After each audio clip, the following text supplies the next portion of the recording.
وہ اس لیے کہ سیانے لوگ یہ کہہ رہے ہیں، تجزیہ نگار یہ کہہ رہے ہیں، جو سینئر سیاستدان ہیں وہ بھی یہ کہہ رہے ہیں کہ یہ جہانگیر خان ترین صاحب جو ہیں وہ اب تک کسی بڑے آدمی کو توڑ کے پاکستان تحریک انصاف سے اپنے ساتھ نہیں ملا سکے۔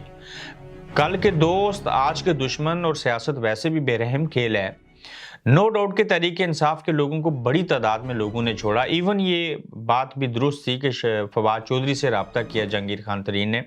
آج میں آپ کو کنفرم کر رہا ہوں کہ فواد چودھری نے انکار کر دیا ہے جہانگیر خان ترین سے کہ میں آپ کے گروپ میں شامل نہیں ہوں گا۔ وہ تھوڑی دیر میڈیا پہ آئے، پہلے سیاست سے ریٹائرڈ ہوئے تھے فواد چودھری، اب تھوڑے سے خاموش ہیں اور اندرون خانہ ایک نئی جماعت بنانے کے اصول کے لیے کوشش کر رہے ہیں، چونکہ ان کے پاس سنہری موقع ہے کہ کاف لیگ کی طرح کی ایک پارٹی بنا لی جائے، ادھر سے اور لوگ بھی شامل ہیں۔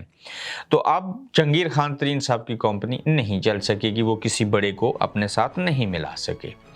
اب دیکھیے کہ پرویز خٹک صاحب نے صدارت چھوڑی، یہ واحد کے پی کے سے تھے جنہوں نے پارٹی بدلی، اور اس سے قبل بھی یہ پارٹیاں بدلتے رہے، لیکن عمران خان صاحب کے بھی بہت قریبی تھے اور خاص کر اسٹیبلشمنٹ کے بھی قریبی تھے۔ جس طرح کی انہوں نے پریس کانفرنس کی، اب تک لگتا ہے کہ وہ پہلے سے ذہن بنا کے نہیں بیٹھے تھے۔ 53 سیکنڈ کی پریس کانفرنس انہوں نے ایک طرح سے زور زبردستی میں کی، جیسے باقیوں نے بھی کی، چاہے وہ ابرار الحق ہوں یا باقی لوگ ہوں، دل سے وہ نہیں چھوڑنا چاہتے تھے۔ مگر انہوں نے تو چھوڑ کے عمران خان کی پارٹی کا عہدہ، اور اس سے پہلے بھی ہر پیپلز پارٹی میں رہے اور پارٹیوں میں بھی رہے، اصل یہ پیپلز پارٹی میں انہوں نے زیادہ وقت گزارا، وہ متھ ٹوٹ گئی کہ کے پی کے سے عمران خان کو لوگ چھوڑ کے نہیں گئے، چونکہ یہ لگتا ہے کہ پشتون قبیلہ جو ہے وہ عمران خان صاحب کی بیک بون ہے، اور جب پرویز خٹک چلے گئے تو وہاں صدارت اور جنرل سیکرٹری کا عہدہ خالی تھا، ایک اور بھی چلے گئے وہاں سے۔ تو ایسی صورتحال میں علی امین گنڈا پور جو کہ مولانا فضل الرحمان صاحب سے الیکشن جیتے ہوئے، ان کو صدر بنا دیا گیا کے پی کے، پاکستان تحریک انصاف کا۔ تو اس طرح سے علی امین گنڈا پور صاحب جو ہیں ان کو ایک ذمہ داری مل گئی ہے، دیکھتے ہیں کہ وہ آگے گرفتار ہو کہ وہ بھی چھوڑ دیں گے یا کیا چیزیں ہوں گی، لیکن یہ تو حال ہی میں پکڑے گئے تھے، اس کے باوجود ان کی نیت، ارادے اور باقی چیزیں نہیں بدلی، جبکہ ان کے سر کے بال بھی مون دیے گئے تھے، کاٹ دیے گئے تھے۔ آپ دیکھیے کہ کیا عمران خان کے خلاف جو بیانیہ ہے وہ بک سکا؟ نہیں، اس کی دھجیاں بکھر گئیں، اور اس وجہ سے بکھریں کہ اس کی میں بے شمار مثالیں دے سکتا ہوں۔ نہ یہ ان کو چور ثابت کر سکے، نہ یہ ان کو دہشت گرد ثابت کر سکے، نہ یہ ان کو غدار ثابت کر سکے۔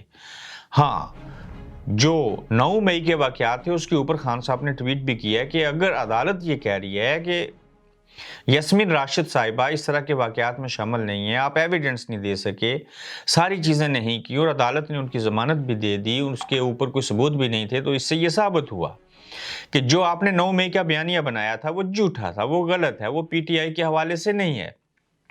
تو عمران خان صاحب یہ کہتے ہیں کہ یہ بیانیہ جو ہمارے خلاف بنایا گیا تھا یہ ٹوٹ چکا ہے، جو کہ عدالت نے اس چیز کو غلط قرار دیا کہ یاسمین راشد صاحبہ تو اس میں شامل ہی نہیں ہے۔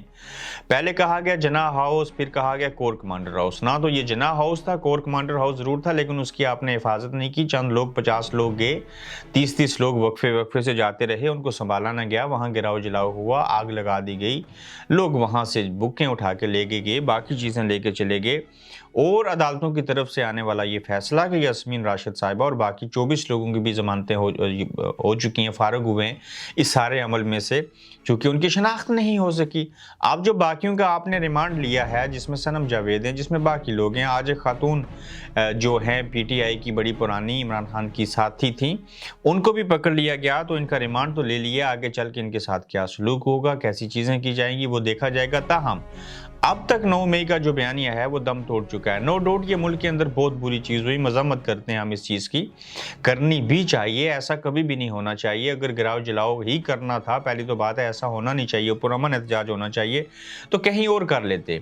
اعتزاز احسن صاحب نے اسی دن کہہ دیا، حامد میر نے بھی انکشافات کیے کہ یہ کس نے کیا ہے، جن کو سیاست سے ریٹائرڈ ہونا ہے وہ ہو نہیں رہے، جو باقی سیاستدان ہیں ان کو سیاست سے ریٹائرڈ کیا جا رہا ہے۔